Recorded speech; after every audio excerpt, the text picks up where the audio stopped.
You're watching the ZNS Health Zone. ZNS Health Zone is sponsored by Doctors Hospital. Other sponsors include the National Workers Credit Union, Freeport Insurance Agents and Brokers, Save More Drugs, and Insurance Management.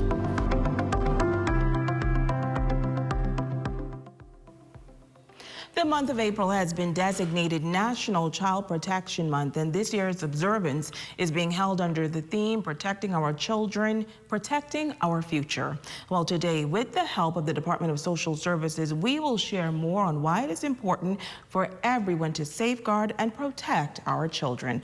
Good night, everyone. I'm Shashina Wool-Parkinson, and welcome to the ZNS Health Zone. Making headlines recently was a revelation that the Social Services Department's Child Protection Unit is removing children from their homes every week and placing them in safer environments due to physical abuse and child neglect. Many of those children end up housed at the Grand Bahamas Children's Home. But now, as the Children's Home is at maximum capacity, tonight we are going to explore what you can do to help the future of our nation. Helping me to dive deeper into this topic is Jody Burrows, Chief Social Worker responsible for child protection and the placement unit, as well as Eleanor Williams, Senior Social Worker with direct oversight of the placement division. Ladies, first of all, thank you so much for being with us tonight. Thank you and good evening. Thank you and good night. So my first question, and I'll start with you, Ms. Burrows. As we would have mentioned earlier in that introduction, we have been seeing an increase in children being placed into the Grand Bahama Children's Home. Talk about the types of abuse you've been seeing recently. Okay, so in recent times, I'll go back to 2022, and I'll just give you some stats on the types of cases that we have had over the year 2022, and I'll take you into 2023. And I'll go from month to month. So in January of 2022, we had 3 cases of physical abuse, 2 cases of sexual abuse, 5 cases of neglect. In February, 3 physical abuse, 4 sexual abuse, 8 neglect matters.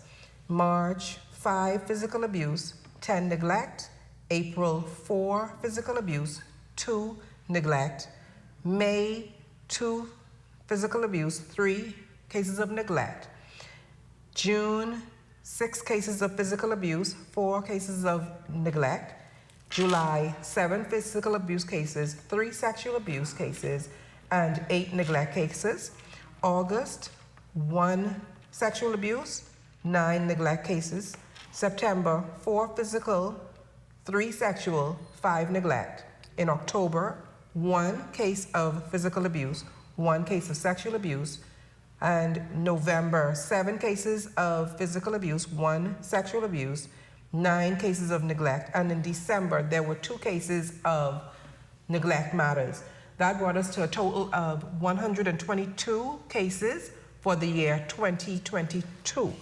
Now, so far for the year that brought us up to March of this year, we had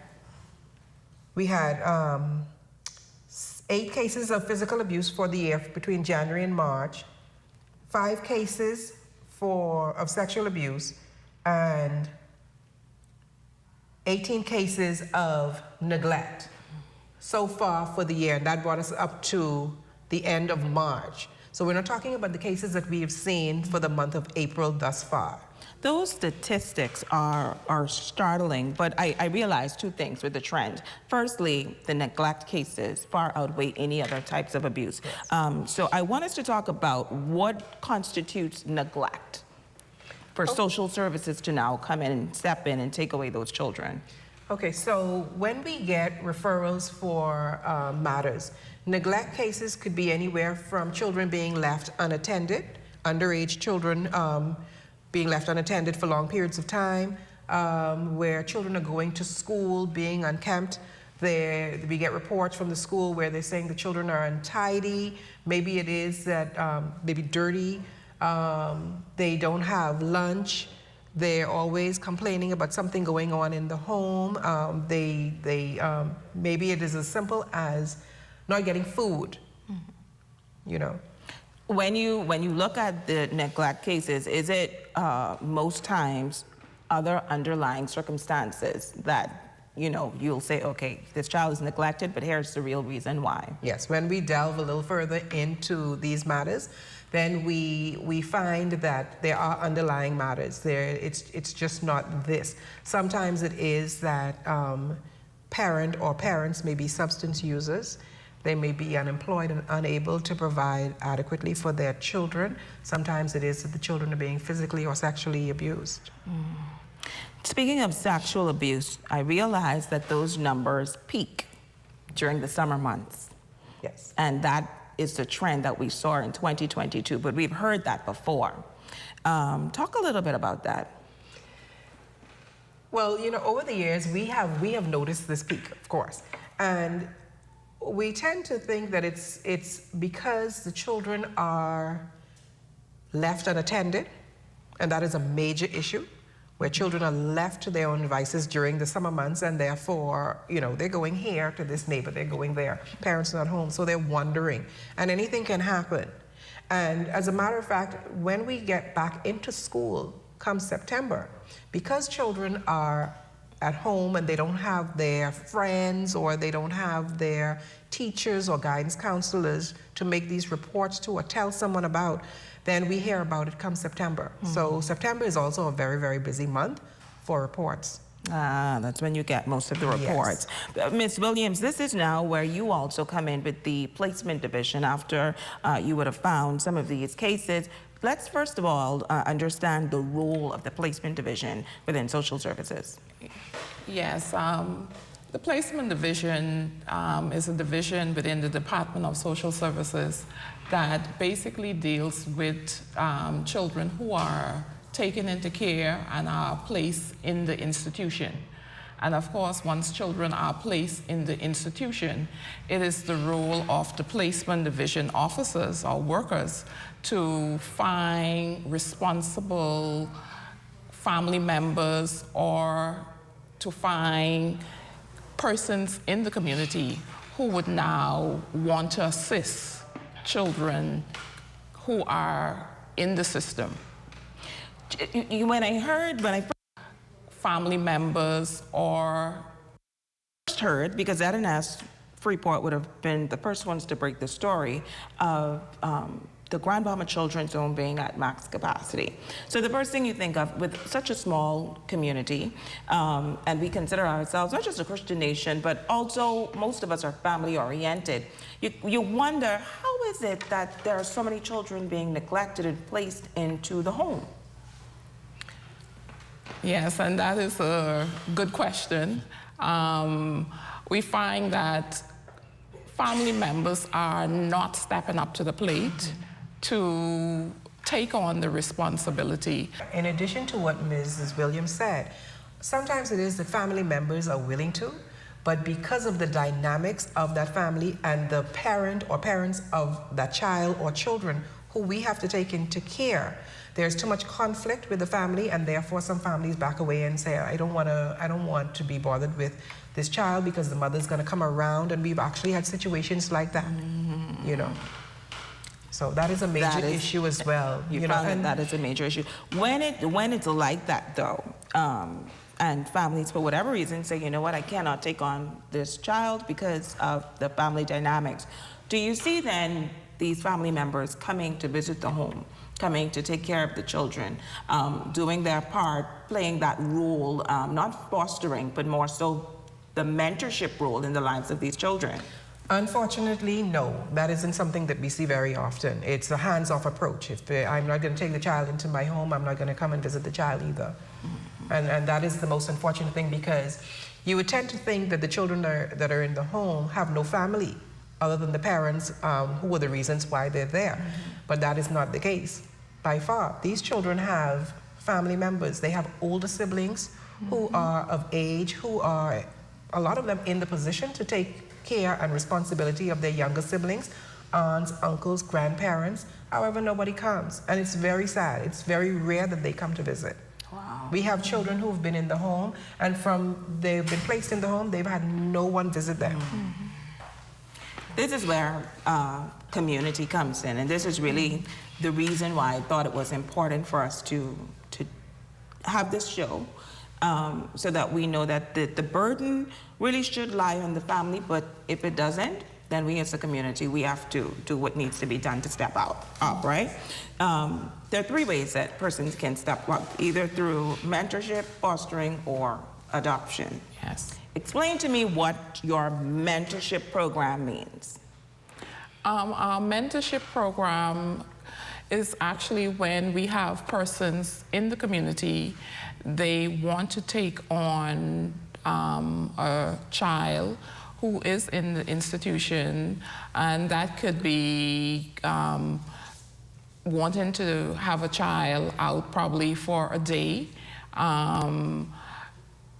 and that visit can either be taking that child to church or just to take that child out on a Saturday, probably if there's a game, or even if that child, if the person would like for that child to be involved in some afternoon, after-school programs, or it can also be where the child on weekends. We have a system in place where persons would request a pass from the department, and of course that pass, the Department of Social Services, the Department of Social Services workers would have to complete a home study report on the applicants. And once that application has been processed and we have the approval and the request for a pass for a child for the weekend, that child is allowed to go out with the family member on the weekends, and that could be from a Friday afternoon until a Sunday. We also have cases where persons can request a child for holidays, and that could be the Christmas holiday or the Easter holiday or even the summer holidays. That is the mentorship program. Yes. Let's talk about fostering. What does it mean to foster a child if someone is interested? Okay, fostering and adoption is somewhat similar. Mm-hmm. Fostering is actually where a child is placed with a family. Of course, the biological parents still have access to their child. The child would be reared by the foster parents. Of course, the social worker would follow up with the family to see how everything is progressing, whether or not there are any problems, any situation, and then if there is, then the social worker would be there to assist that family with working through those situations or those problems.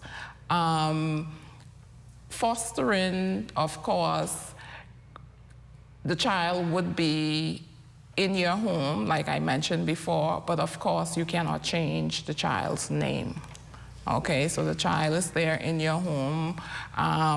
If the parents need to have access to the child, then that arrangement is made through the social worker, and the child would be allowed to see the parent, of course not at the foster parent's home, but at a venue or a site that is determined by the social worker. Mm-hmm. Adoption.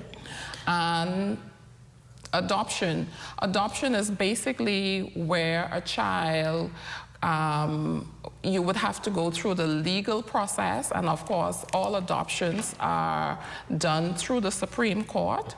So of course once a child has been placed in an adoptive home, then they would have to secure a lawyer, and that lawyer then goes and make the application to the Supreme Court, and that process is finalized through the Supreme Court.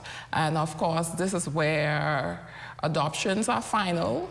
Of course, you cannot return the child to the Department of Social Services. Also, there is a name change whereby the adoptive parents would then give the child their name.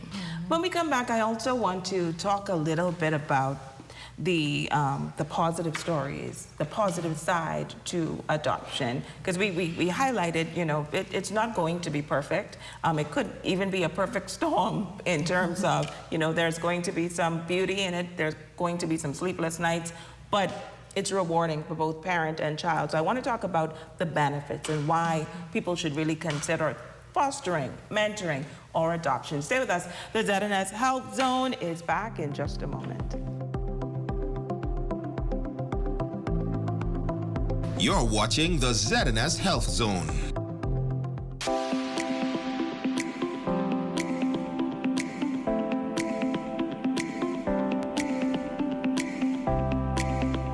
For all your insurance needs, life, health, homeowners, marine, and so much more, we are Freeport Insurance agents and brokers located at Freeport Insurance Center, number 21B West Mall Drive, Freeport, and in Nassau at Suite A3A, East Bay Plaza, East Bay Street. We specialize in you.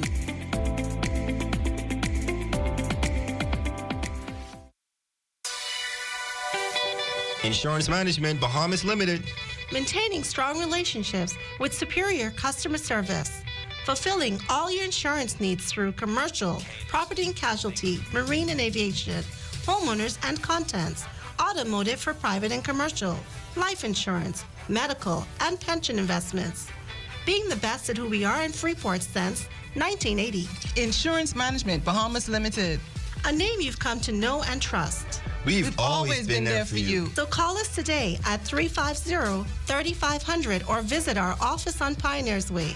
Insurance Management Bahamas Limited. Honestly, Nobody does it better.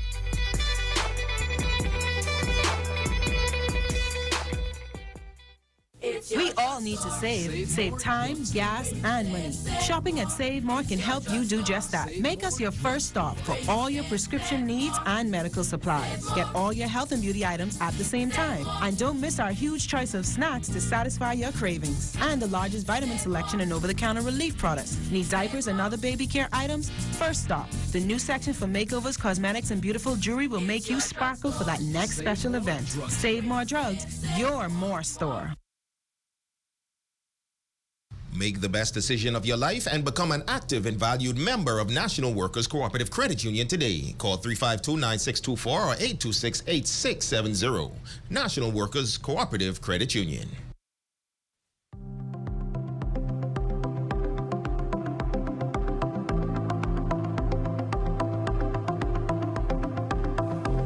Welcome back. Jody Burrows, Chief Social Worker responsible for Child Protection in the Placement Unit, and Eleanor Williams, Senior Social Worker with direct oversight of the Placement Division, joining us once again. Now, in this segment, we will explore more about fostering and adoption. But first, let's take a look at this video, which was taken from YouTube. But it certainly is a tearjerker and may move you to see the importance of taking that first important step into making this decision. Come out of hiding, you're safe here with me. I'm Abigail Hydrich. This is Amari. There's no need And to Dylan cover Hydrich. what I already see. Good morning. Good morning. You've got your reasons, but I hold your peace.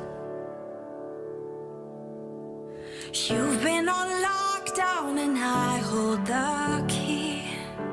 And do you understand that by the judge signing this final judgment of adoption, you will continue to be a forever family? We do. Yes. Do you understand she can inherit from you? Yes. Yes. And are you financially able to care for her? Yes, we are. Yes.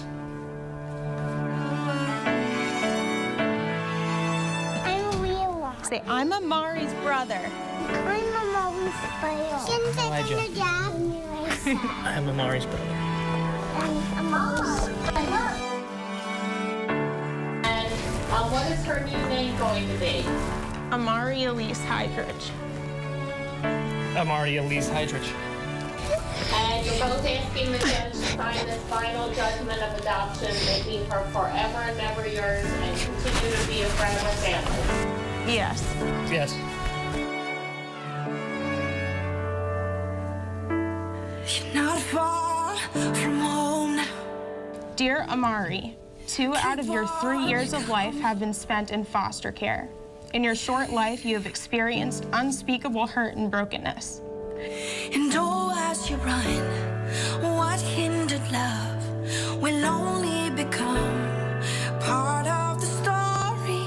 And oh, as you run, I want you to know that it was never God's desire or heart for you to experience so much pain.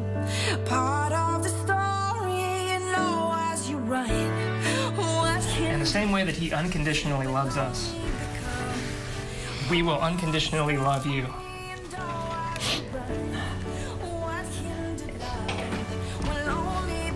In the same way he adopted us into his family, we now adopt you into ours.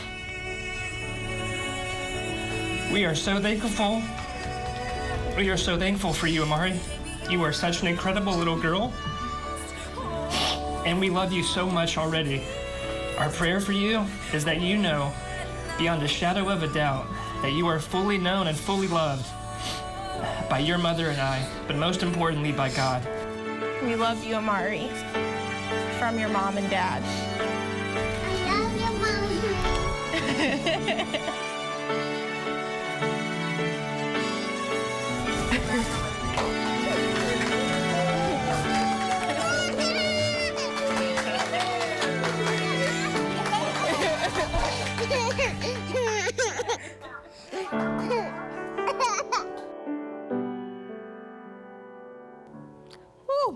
I don't know who's cutting the onions. Oh, when you talk about unconditional love, and I think, Eleanor, you would have said it, like, and to think people can actually hurt children. I see, of course, that video, very emotional. It shows the beauty of adoption and taking on someone that is not biologically yours, but that will become your child. Where DNA doesn't even matter in these circumstances. I see a tear as well. Talk about, because you live this every day, what does that mean to you when you see something like that, or even see it here at home? It is just fulfilling. It is to know that you can actually touch the life of a child who has been placed in an institution or who has been hurt. You know, when you visit some of the institutions and you go there and you look at the innocent faces, and you know, the only thing is they want love. They want to belong somewhere, you know. So when I reflect and I think of just viewing the video, you know, it is so warming. It is warming to know that having a child placed in a foster or an adoptive home, you know, it is rewarding and it's fulfilling. I think that to make that happen would, I would have done my job. I would have done my part. Right. What about you, Jody? When you see it all come together after a child would have come to you firstly, who would have been hurt, these are our children. These are our children. What is it like when you see it all come full circle, you know, and someone actually comes in and say, I want to mentor, I want to foster, I want to adopt? Believe it or not, I still get excited about that. Because the prospects are so few nowadays, where we have persons coming in to make such a request to foster a child, it, like they say, it makes my heart feel good, okay? Because I've been a foster parent before, and so I know what it actually feels like. I have been foster parent to a little girl who had a sister in the home, and there was a family who wanted the older sister, which is actually the child that I had fostered at some point, and the family members told her, well, if you allow these people to adopt you, and of course the family that wanted to adopt were Caucasians, then you're not going to be a part of our family any longer. Now, let's not forget that the children were in the children's home. Right. They might have gone out for a weekend here, a day here with their biological family aunts, but that was it. And when it came time for the family to actually adopt these children, the older girl said, I don't want to be adopted by them. Because of what her family would have said to her. Because of what her family said to her. However, they went along and they adopted the younger child. And let me tell you, they loved that child. They loved that child. I've seen the child. She's now an adult. She's been afforded so many opportunities. The family, they were expats. They have a home here in the Bahamas. And this child has, like I said, been afforded so many opportunities. She speaks other languages now. She's been afforded the opportunity. She went to school in Spain. She's been to Sweden. She's, you know, endless. And the other child, fortunately, she's doing well, given all the circumstances that has occurred to her in her life. But had it not been for the interference of family members who obviously didn't mean her any well, she would have been further along. Wow. And you see that a lot, families telling children not to opt for adoption. Yes, and it's so unfortunate that we have children who have been in our home, I think I might have said earlier, from months old. And they're now school-age children. We've had children who came to the Department of Social Services and placed in the home at 6 weeks and left at 18 years old. No, and they have family. So it's not for lack of having family. Coming up next in our next segment, we will also speak with a woman who knows all too well what it was like to be abused. She grew up in the system, but her story of strength and survival is absolutely amazing. You don't want to miss it. Stay with us. We'll be back right after this. You're watching the ZNS Health Zone.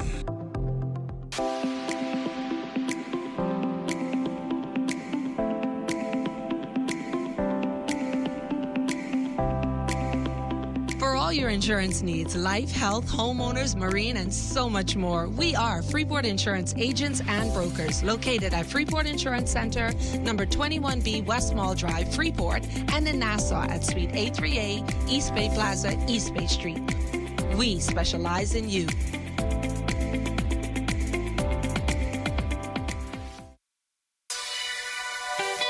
Insurance Management Bahamas Limited. Maintaining strong relationships with superior customer service. Fulfilling all your insurance needs through commercial, property and casualty, marine and aviation, homeowners and contents, automotive for private and commercial, life insurance, medical, and pension investments. Being the best at who we are in Freeport since 1980. Insurance Management Bahamas Limited. A name you've come to know and trust. We've always been there for you. So call us today at 350-3500 or visit our office on Pioneers Way. Insurance Management Bahamas Limited. Honestly, nobody does it better.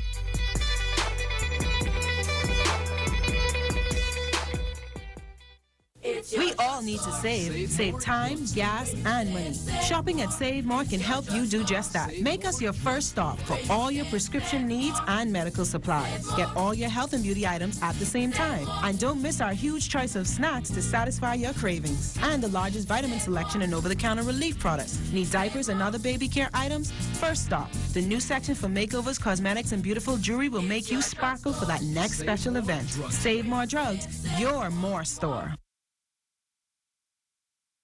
Make the best decision of your life and become an active and valued member of National Workers Cooperative Credit Union today. Call 352-9624 or 826-8670.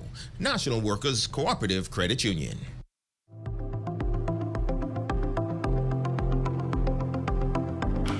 Welcome back. Her name is Sasha Gibson, and she has a remarkable story of turning tragedy into triumph. Sasha says at the age of 10, she was sexually abused by a man in his 40s, but by the age of 11, she became pregnant and ended up in Grace House, a place for teen mothers. But she did not let her life experiences determine who she was and where she was going. Welcome now, wife, mother, and overcomer, Sasha. Sasha, thank you so much for being with us today. Thank you for having me. I want to start off with what it was like as an 11-year-old first being placed into Grace House. Mentally and emotionally, what was that like for you, if you can remember? It was a lot because your typical 11-year-old isn't pregnant. And before I went to Grace House, I actually lived in the Elizabeth Estates Children's Home. And so when I went to Princess Margaret Hospital, they thought I had an ruptured appendix until further examinations found out that I was, or discovered that I was pregnant. And so my journey on the children's ward to coming here to Freeport was a bit harsh, simply because your typical 11-year-old isn't pregnant. Right. So take us back then, even before that, to growing up in the children's home. Did you understand why you would have been placed there, and what was it like being in that environment? Well, you have children from various backgrounds. That's number one. And I think the first feeling that you get once you're placed in the children's home is, you know, no one loves me. You know, it's a strange place. And you tend to feel very alone and depressed. How old were you at the time? I was around the same age. I was around the same age because it wasn't that long that I'd been placed in the children's home that they discovered that I was pregnant and I needed to relocate. When you talk about feeling alone, I had an opportunity to visit the Grandmama Children's Home this weekend. And so you go in, you see these children, they look relatively happy, they're excited. And my first thought was like, okay, so they're around other children. Children love to play. But even being in those circumstances where you're surrounded by children, you may be playing every now and again, you still feel very much so alone and unloved. Yes, because the lifestyle that you've had, maybe your other siblings that you lived with, your mother, your father, your aunties, that environment is no longer there. You're in a completely different environment that now you have to adapt to. So you get those moments. Mm-hmm. What was the difficult part for you being there? The most difficult part, I would say, is probably adapting. Because again, you have persons from various different backgrounds, so not only are you exposed to what you've experienced to find yourself in the home, but now you have to experience the different challenges of other children, right, and what got them into that particular situation.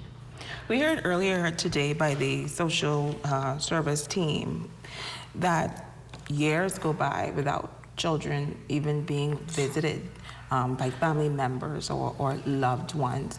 Were you in that situation, or did you notice that months or maybe years went by with no one coming to see children, and emotionally, what is that like? Well, I had an aunt, well, I had two aunts that would come from time to time, not regular, but they would come from time to time and visit. But the most important thing is the mentoring program that they spoke about, because you had a number of persons who would come and share their love. And on top of that, it was a number of institutions that came in and had devotions, little fun day, dinner, and different things like that. And so that was the mentoring part of it from different members of the community was very, very important. And so it's true, it does take a village to raise a child, and persons from different aspects of the community, different careers, came and donated their time, and that helped, you know, in getting by. So as a person who lived through this experience, what I want you to do is tell our audience how important this mentorship program is. And the mentorship doesn't mean that you have to necessarily take the children in.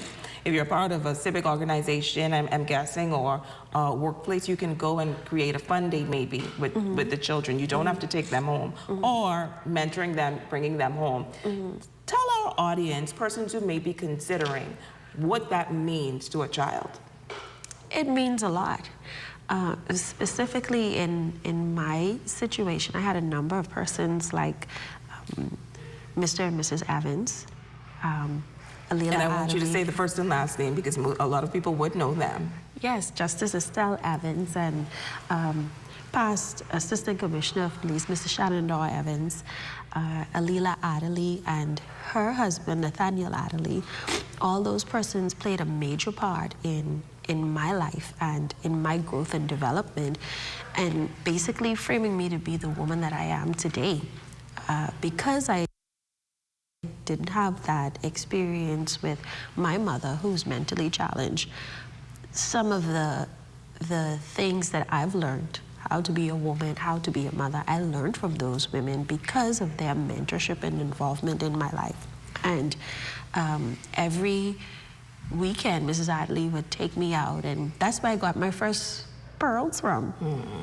You know, that's where I learned that every girl should have a black dress in their closet. And so different things like that, etiquette and different things like that that I was exposed to.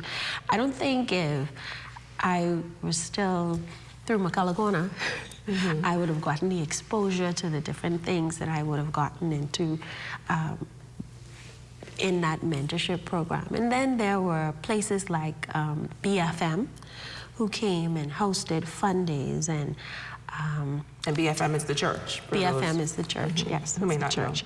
know. They would come and they would host Easter Fun Day every year at the children's home, and so and the children looked forward to that. It's the and then the Atlantis Corporation, they would every Christmas they would bring out the fine dishes and host a Christmas meal with the children and gift exchange. And we got things like gold chains and different things like that. And you really felt like, wow, you know, you really felt like a normal child, so to say, because of that. Someone cared. Someone cared. Yeah.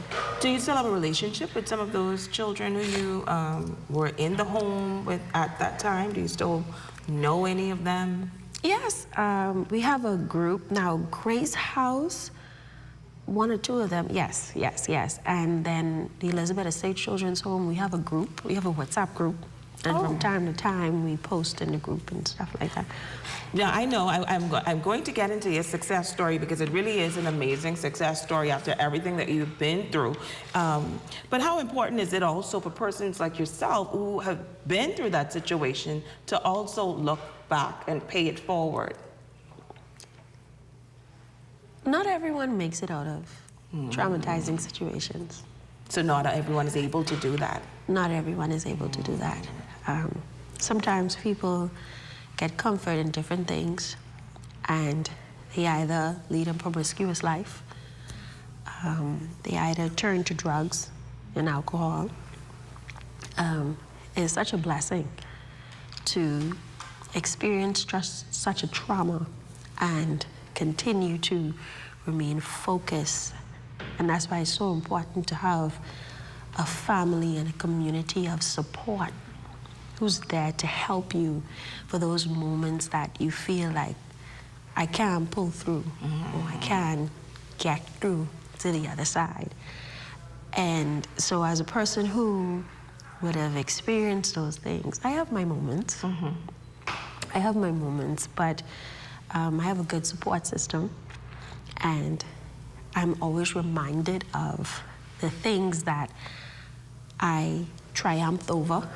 And so whatever it is that I'm facing can be as difficult as those things that I faced. faced as a before. child. Yes. At this point, I think what was called the village back then, the Grandmama Children's Home, the Grace House for Teens, Columbus House, some of those centers are not necessarily operational for PACE, that is. We are at a serious point because I don't think PACE is fully functional or operational. At this point with the Grandmama Children's Home after Dorian, the Columbus House, I think those children who are 14 and over are now moved or relocated to New Providence. So there's an interruption in your life where you have to readjust now. If you're in the Grandmama Children's Home and you move, you have to be relocated to Nassau. Do you think that is traumatizing for children to have to be relocated to Nassau? And what is the importance of trying to get this Columbus House back in Grand Bahama? I know that the government said that they are working on having that fully functional as soon as possible. And then even the PACE Center where girls who are pregnant, they are not in school, but they have this, private area where they can relate to each other and then educated there. Those two centers are no longer really fully functional. What do you think that means? PACE in Nassau is fully functional. That program is still ongoing. They just had a financial seminar with Scotiabank a few weeks ago. And so that school in Nassau is still functioning. Grand Bahama is a different experience altogether. And so for those children who would have become at the age of 14 that now have to transition, it's a completely different arena because now you're so used to that slow pace Nassau life, Grand Bahama life. Now you have to adjust to a different island with different children. Grand Bahama gives you, for some odd reason, a different feeling or a feeling of I can survive, everything is more homely. Even the way that Columbus House is made up, it's more homely. You have the 3-bedroom kind of thing. You have the bunk beds in there. And so you feel like this is home, more or less, versus Nassau, where there's a larger capacity. So take, for instance, I lived in the Elizabeth Estate Children's Home. So it's a big dormitory, and it's full of beds. It gives you more of a facility kind of thing, right? Versus a more homely experience. And so it is my prayer that Freeport's facilities can get up and running. It's so unfortunate, the experience with Dorian. But those persons who are interested in doing something for the community, I would say to try to help and bring PACE back. Try and help and bring Columbus House and the halfway house back so that these children you don't have to just pick them up and send them to Nassau. They can have, and then too, for family members who may not want to give up on those kids who cannot afford to have them living with them, at least they can have access to them because they live in Grand Bahama, as opposed to having to catch a flight to go to Nassau to try and visit them. That too can help with visiting them and making them feel as homely as possible and that they have some kind of support. Your life story is one where it says it didn't matter what happened to me.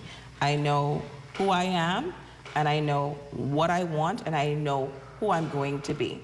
You are now an officer, and I'll allow you to tell your own story. I know you were going after your master's degree. You're a wife, you're a mother. Talk about how you built triumph from tragedy. Well, I'm a PhD candidate now. Oh, right. So the last time we spoke, you were doing your master's. Yes. PhD candidate. Okay. In education, I'm doing it in education. I'm a police sergeant now, and everything has just been rolling and going. I have an amazing husband who pushes me no matter what. He pushes me. Sometimes he'll say, I don't even have to succeed, but just to see you doing your thing and doing what you got to do, that's fine with me. And then again, my support system is always there. Every now and then, Mr. Evans would call me, and he'd be, Sasha, are you behaving? You know, and of course, Mrs. Adley has passed away to brain cancer, but Mr. Adley is constant. He calls, he checks up, he sends a text every birthday, he sends a text message. Every holiday, he calls, he sends something for the kids. The kids call him Papa, you know. And so to get here, sometimes I'm amazed at myself. You know, but... And it wasn't easy, because I remember you said, even in high school at one point, you were going through this transition until you realized, listen, I could do better, I could be better. So it wasn't an easy transition to get to where you are now. Oh, no. No. It wasn't easy. It was a lot of sleepless nights. A lot of crying happened. But the support, I have to lean back on the support, the support, and helping.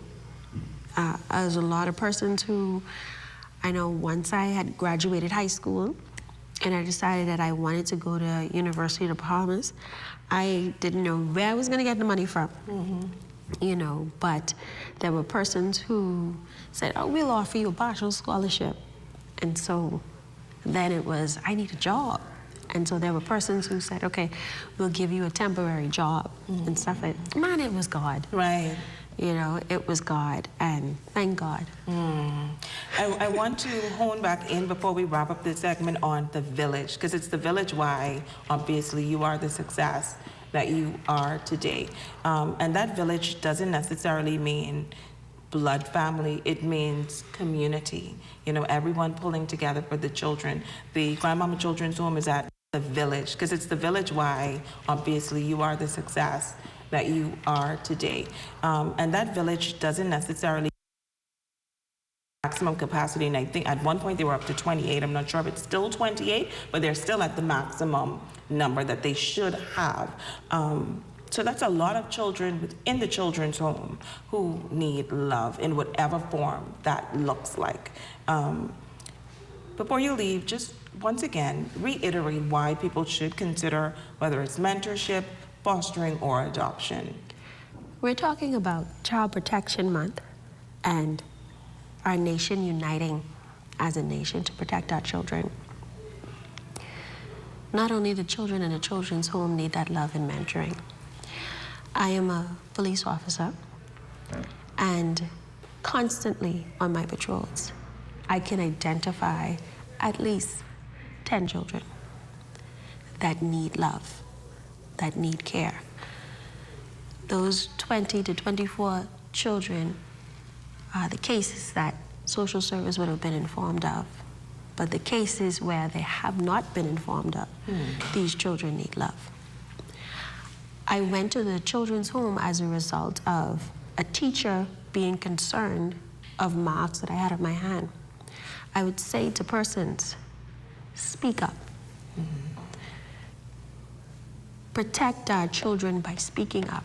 We have too many people who are silent. Too many people who zip our lips and put a blindfold over our eyes and hear no evil, see no evil.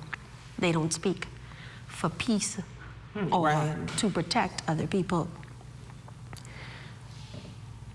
I would say mentor those children that need help, especially in the schools.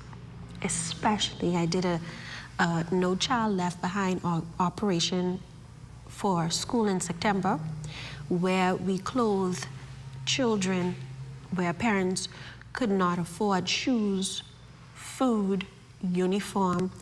Social service is full to capacity. These parents were not able to get help because so much other parents have gone there. And so if you have it, identify a family or identify a child that you could mentor. I've met a number of young girls who are suffering from depression and low self-esteem and are cutters. These are young girls that are in the system. at school. Teachers are exposed to them. Other people in the community are exposed to them. Social service has not even touched the surface yet. And it's almost impossible too. And that is why we have to take on the village mentality. You mentioned cutting, and I want you to explain to people what that is. Well, that's when they use any sharp object, and they cut. Some cut their thighs, some cut their arms, and you have to identify them. Those are those kids that normally have long sleeves on. They hide it with long sleeve. But once you see a bunch of lines on their hands and stuff like that, that's how they deal with their depression. They feel like the pain brings comfort. Some may take drugs. Cutting is just as serious as that. I went to a local high school where I was invited to an all-girls seminar. By the end of the seminar, there were so many girls that came forward to talk about instances where they would have been abused, either sexually or physically. And there were one guidance counselor at that school. So you could imagine the workload it is for that guidance counselor. Wow. Any final thoughts as you leave us today? What age were you? I don't think we asked. What age were you? Did you graduate from high school at the children's home? Yes, I did. I graduated at 17. And once I left the children's home, I went to what is called Link's House in Nassau. It's a house facility. It was set up just like Grace House, where a group of women came together and financially opened that house. It's for domestic violence victims and their children, temporary shelter for domestic violence victims and their children, and then a halfway house for young girls coming from the Ramfley home and the Elizabeth Stage Children's Home. Is a transition house. So you come there for a period of time and you transition out and you give someone another opportunity to, Any final thoughts? It takes a village. And while we're out there, let's do ourselves justice by helping. If you can identify someone in your neighborhood, someone at your church, even someone at the children's home where you can invest positively in their life, I would say do it. These children that we see today, they're not going to be children for long. They're going to be your future police officers, doctors, lawyers, teachers, and you get a good sleep at night knowing that you invested and did something positive for someone. We all can't foster these children, but we can motivate and we can help steer them in the right direction, because so much of them are being harmed and it's not their fault.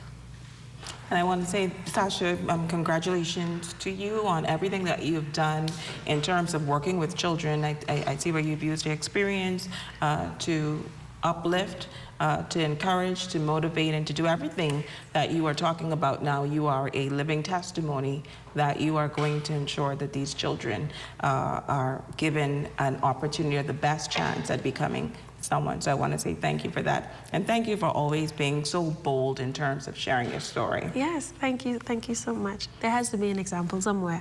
And you are a wonderful example. Thank you. Stay with us. We wrap up today. We are going to give you all of the numbers that you may need in terms of reaching out to the social services team or the Grand Bahama Children's Home to find out what exactly it is that you need to do for us to save our children. Stay with us. You're watching the ZNS Health Zone, and we are talking about National Protection Month. Stay with us.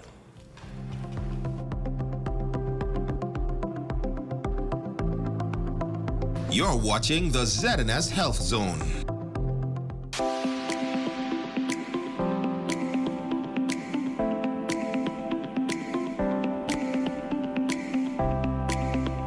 For all your insurance needs, life, health, homeowners, marine, and so much more. We are Freeport Insurance agents and brokers, located at Freeport Insurance Center, number 21B West Mall Drive, Freeport, and in Nassau at Suite A3A, East Bay Plaza, East Bay Street. We specialize in you.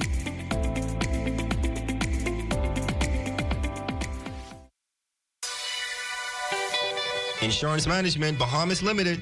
Maintaining strong relationships with superior customer service. Fulfilling all your insurance needs through commercial, property and casualty, marine and aviation, homeowners and contents, automotive for private and commercial, life insurance, medical, and pension investments. Being the best at who we are in Freeport since 1980.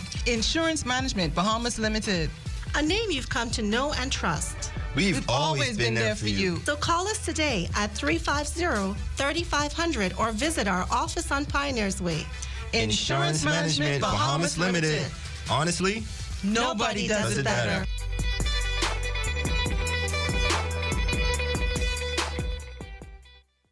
We all need to save. Save time, gas, and money. Shopping at Save More can help you do just that. Make us your first stop for all your prescription needs and medical supplies. Get all your health and beauty items at the same time. And don't miss our huge choice of snacks to satisfy your cravings. And the largest vitamin selection and over-the-counter relief products. Need diapers and other baby care items? First stop. The new section for makeovers, cosmetics, and beautiful jewelry will make you sparkle for that next special event. Save More Drugs, your more store. Make the best decision of your life and become an active and valued member of National Workers Cooperative Credit Union today. Call 352-9624 or 826-8670. National Workers Cooperative Credit Union.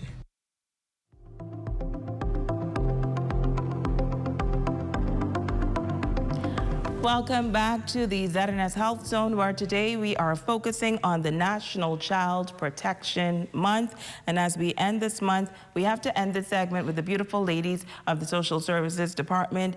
You are going to tell us now, what do you need from us as a community? What do you want us to do to help these children? What we at the Department of Social Services Child Protection and Placement Unit would like to see is more of our people coming forward to mentor our children, be it just a mentorship, be it fostering, or even adoption. Just put yourself forward. Let our children see that there are still people out there willing to help. Sasha gave a remarkable life testimony or testament when she shared what those people who came every week or every so often meant to her and how it has helped her to develop into who she is today. Eleanor, just drive home that point. It is very important that we have persons who have a heart of compassion, persons who care, and not only just to say care, but to show it. Of course, persons who are presenting themselves, we would have to complete an application form on all persons. They would also have to submit medical reference from persons who can give you a good character reference, in addition to police certificate. We also require a health certificate. Any final words for persons who want to take this next step? Who do they contact?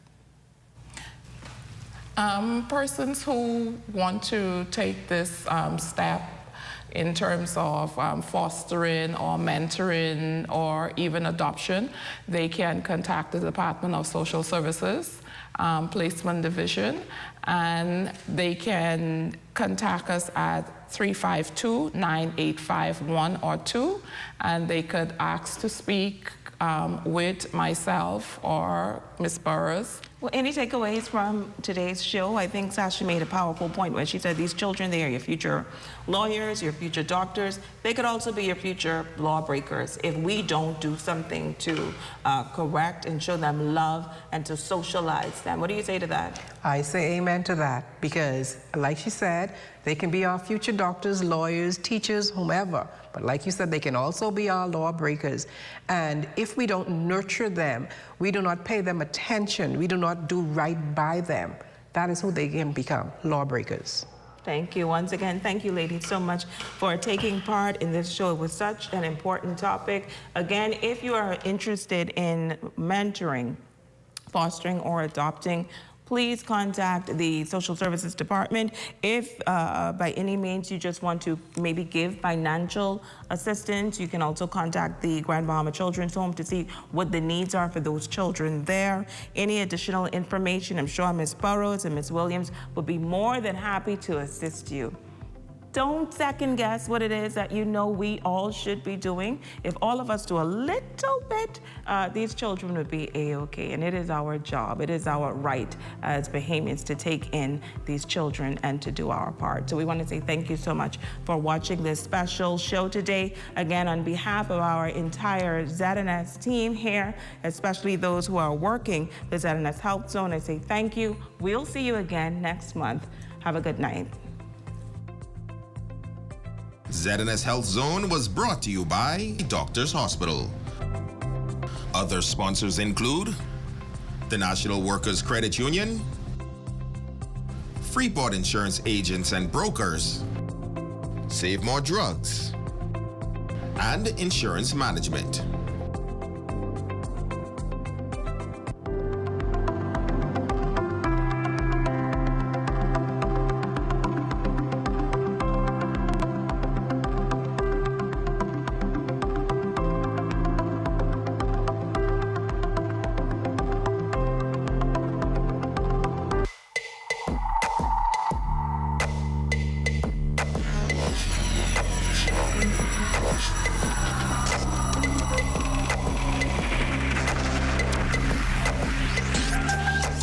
You're watching the ZNS Network, the People's Station. Are you tired of feeling sick and spending money on medical bills? It's time